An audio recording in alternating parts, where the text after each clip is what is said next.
नमस्कार। कभी सोचा है कि ताजमहल, हमारे राष्ट्रगान और यूनाइटेड नेशंस, इन सब में कॉमन क्या हो सकता है? आज हम ज्ञान के इन्हीं अलग अलग दिखने वाले टुकड़ों को जोड़ने वाले हैं ताकि एक बड़ी तस्वीर सामने आए। तो चलिए इस सफर की शुरुआत करते हैं। अब देखिए, ये नाम, ये तारीखें और ये जगह हैं।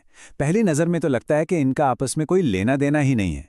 लेकिन जानते हैं, यही तो ज्ञान की सबसे खूबसूरत बात है। ये सब एक बहुत बड़ी कहानी के छोटे छोटे हिस्से हैं और आज हम यही देखने वाले हैं कि ये सब मिलकर हमारी दुनिया की समझ को कैसे बनाते हैं। तो चलिए सबसे पहले बात करते हैं अपने देश भारत की। देखिए, हर देश की एक पहचान होती है, एक आत्मा होती है, जिसे कुछ खास लोग अपनी सोच और अपने काम से गढ़ते हैं। ये हैं भारत के वो निर्माता जिनकी विरासत आज भी हमारे नेशनल सिंबल्स और हमारी पहचान में जिंदा है। सबसे पहला नाम आता है शाहजहां का, और इनका नाम सुनते ही जहन में क्या आता है? बिल्कुल सही, ताजमहल। मोहब्बत की वो बेमिसाल निशानी। पर यह सिर्फ एक इमारत नहीं है, ये एक सम्राट के विजन का प्रतीक है, जिसने पत्थर पर प्यार की ऐसी कहानी लिख दी जो सदियों से लोगों को हैरान करती आ रही है। अब बात करते हैं शब्दों की ताकत की। रविंद्रनाथ टैगोर, जिन्होंने हमें जन गण मन दिया, सोचिए, ये सिर्फ एक गाना नहीं है, ये करोड़ों भारतीयों की भावनाएं हैं, हमारी एकता का संगीत है। ये इस बात का सबसे बड़ा सबूत है कि कैसे एक कवि के शब्द पूरे देश की आवाज बन सकते हैं। और फिर है हमारा तिरंगा, हम सबकी शान, हमारे राष्ट्रीय गौरव का सबसे बड़ा प्रतीक। इसे डिजाइन किया था पिंगली वेंकैया ने। कमाल की बात है ना कि कैसे उन्होंने हिम्मत, शांति और तरक्की जैसे पूरे देश के आदर्शों को सिर्फ 3 रंगों में समेट दिया। देखिए, किसी भी देश की कहानी उसके नेताओं के बिना तो अधूरी ही है।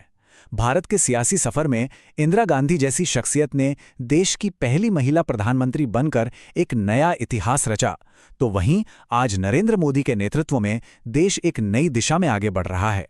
हर लीडर अपने समय की चुनौतियों से लड़ते हुए उस देश की किस्मत लिखता है। और कभी कभी ना, कुछ शब्द सिर्फ नारे नहीं रहते, वो एक मंत्र बन जाते हैं। लाल बहादुर शास्त्री का दिया, जय जवान जय किसान, कुछ ऐसा ही है। ये आज भी उतना ही रेलेवेंट है, क्योंकि ये देश की नींव रखने वाले 2 सबसे मजबूत स्तंभों को सम्मान देता है। एक, सीमा पर खड़े हमारे जवान, और दूसरे, खेतों में मेहनत करते हमारे किसान।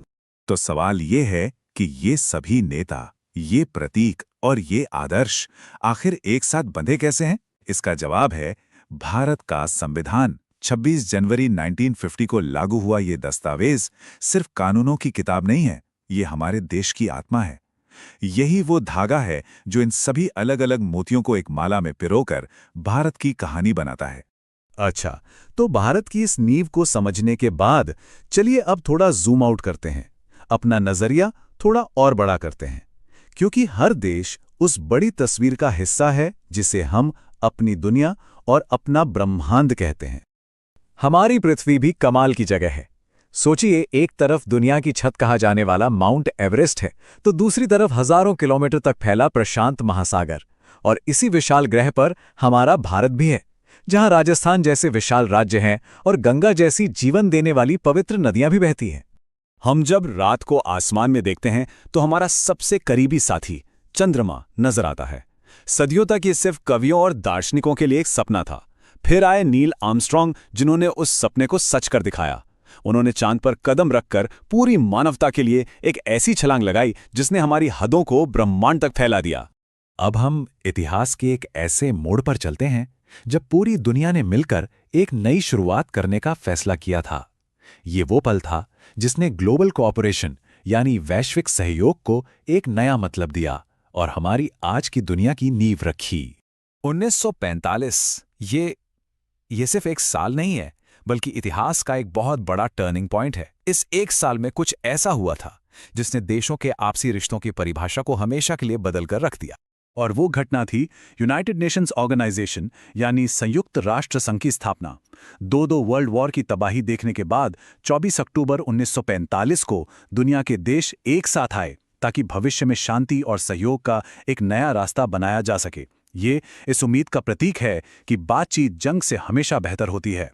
तो देखिए, आज हमने ज्ञान के कुछ अलग अलग टुकड़ों को जोड़ा, लेकिन सच तो ये है कि ये बस एक शुरुआत है, क्योंकि सीखने का सफर वो कभी खत्म नहीं होता। हर जवाब अपने साथ एक नया सवाल ले आता है और ज्ञान की यही कभी न खत्म होने वाली खोज हमें आगे बढ़ाती रहती है। इसी सोच के साथ हम आपको एक सवाल के साथ छोड़कर जा रहे हैं। इसका जवाब तो शायद हम में से ज्यादातर लोगों को पता होगा, लेकिन असली सवाल जो मैं चाहता हूं कि हम सब सोचें वो ये है, आज हमने जिन लोगों, प्रतीकों और संस्थाओं की बात की, उनमें से कौन हमारी आज की दुनिया पर सबसे ज्यादा असर डाल रहा है? इस पर सोचेगा जरूर। अगली बार तक सीखते रहिए और सवाल करते रहिए।